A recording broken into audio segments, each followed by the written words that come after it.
ఇక హైదరాబాద్ గచ్చిబౌలిలో భారీ అగ్ని ప్రమాదం జరిగింది. షార్ట్ సర్క్యూట్ కారణంగా టీఎన్జీఓస్ కాలనీలోని ఒక అపార్ట్మెంట్ సెల్లార్లో మంటలు చెలరేగాయి.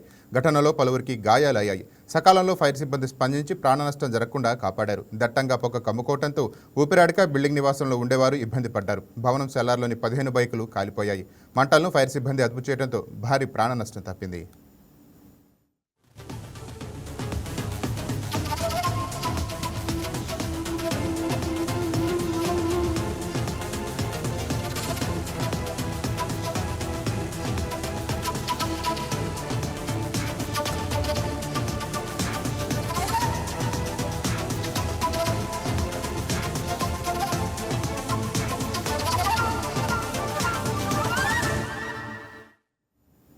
దీనిపై మరింత సమాచారం మా బ్యూరో చీఫ్ సలాం అందిస్తారు. రైట్ సలాం, చెప్పండి. హైదరాబాద్లో అగ్ని ప్రమాదం జరిగినట్టు దానిపైన అప్డేట్స్ ఏంటి?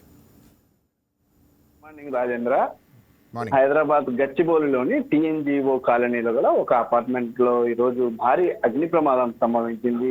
గచ్చిబౌలి పోలీస్ స్టేషన్ పరిధిలోని టీఎన్జీఓ కాలనీలోని ఓ అపార్ట్మెంట్ సెల్లార్లో గల ఎలక్ట్రికల్ ప్యానెల్ బోర్డులో షార్ట్ సర్క్యూట్ కావడంతో మంటలు మొదలైనట్లు ప్రాథమికంగా పోలీసులతో పాటు ఫైర్ సిబ్బంది కూడా గుర్తించడం జరిగింది. అయితే సెల్లార్లో పార్క్ చేసి ఉన్న మొత్తం సుమారు 15 ద్విచక్ర వాహనాలు పూర్తిగా కాలి బూడిదయ్యాయని అధికారులు గుర్తించారు. అయితే ఇక్కడ మన ప్రమాదంలో మనం అక్కడ దృశ్యాలు కూడా ఒకసారి మనం చూడవచ్చు. మొత్తం పెద్ద ఎత్తున అంటే దట్టమైనటువంటి పొగ వ్యాప్తి చెందడంతో కాస్త స్థానికంగా ఉన్నటువంటి ప్రజలతో పాటు ప్రజలు కాస్త ఇబ్బందులు ఎదుర్కొన్నటువంటి పరిస్థితి. అయితే భవనానికి మంటలు చిక్కుకున్న సమయంలో 11 మందిని అగ్నిమాపక సిబ్బంది నిచ్చెనల సహాయంతో వారిని సురక్షితంగా రక్షించడం జరిగింది. అయితే దట్టమైన పొగ ఎక్కువగా వ్యాప్తి చెందడంతో, నల్లటి పొగ ఎక్కువగా వ్యాప్తి చెందడంతో పలువురికి ఊపిరాడక తీవ్ర అస్వస్థతకు గురైనటువంటి పరిస్థితి. ఇద్దరి పరిస్థితి కాస్త తీవ్రంగా ఉండడంతో వారిని వెంటనే చికిత్స కోసం స్థానిక వైద్యశాలకు తరలించారు. అయితే ఫైర్ ఇంజన్లకు కూడా సమాచారం అందించడంతో ఫైర్ ఇంజన్లు సకాలంలో చేరుకొని మంటలు పై అంతస్తులకు వ్యాప్తి చెందకుండా అదుపు చేయగలడం జరిగింది. ఈ ప్రమాదంలో ఎలాంటి ప్రాణ నష్టం జరగకపోవడంతో ఇటు పోలీస్ అధికారులు కానివ్వండి, అగ్నిమాపక సిబ్బంది అందరూ ఊపిరి పీల్చుకున్నారు.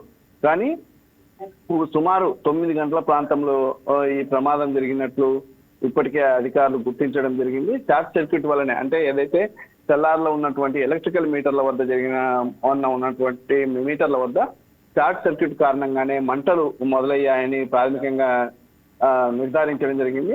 అయితే పొగ కారణంగా చిక్కుకుపోయినటువంటి మొత్తం 11 మందిని ఫైర్ సిబ్బంది అత్యంత సాహసోపేతంగా నిచ్చెనలను ఏర్పాటు చేసుకుని వారిని సురక్షితంగా కిందికి దించడం జరిగింది. ఈ సమయంలో వారు అక్కడ దట్టమైన పొగను కూడా లెక్క చేయక ఆ 11 మందిని రక్షించడం జరిగింది. ఇద్దరు అస్వస్థ కావడంతో వారిని వెంటనే వైద్యశాలకు తరలించి ప్రస్తుతం చికిత్స అందిస్తున్నారు. మొత్తం మీద మాత్రం 15 ద్విచక్ర వాహనాలు ఈ అగ్ని ప్రమాదంలో పూర్తిగా అగ్నికి ఆహుతైనటువంటి పరిస్థితి. దట్టమైనటువంటి నల్లటి పొగ అపార్ట్మెంట్ పై నుండి పూర్తిగా వ్యాప్తి చెందడంతో ఆ అపార్ట్మెంట్ గోడలతో పాటు ఉన్నటువంటి కరెంటు వైర్లు కూడా పూర్తిగా దెబ్బతిన్నాయని అధికారులు గుర్తించారు. కానీ మంటలు వ్యాప్తి చెందకుండా ఏదైతే ఫైర్ స్టేషన్ సిబ్బంది తీసుకున్నటువంటి చర్యలతో పెద్ద ప్రమాదం తప్పిందని కూడా స్థానికులు తెలుపుతున్నారు. రాజేంద్ర. రైట్, థాంక్యూ సలాం.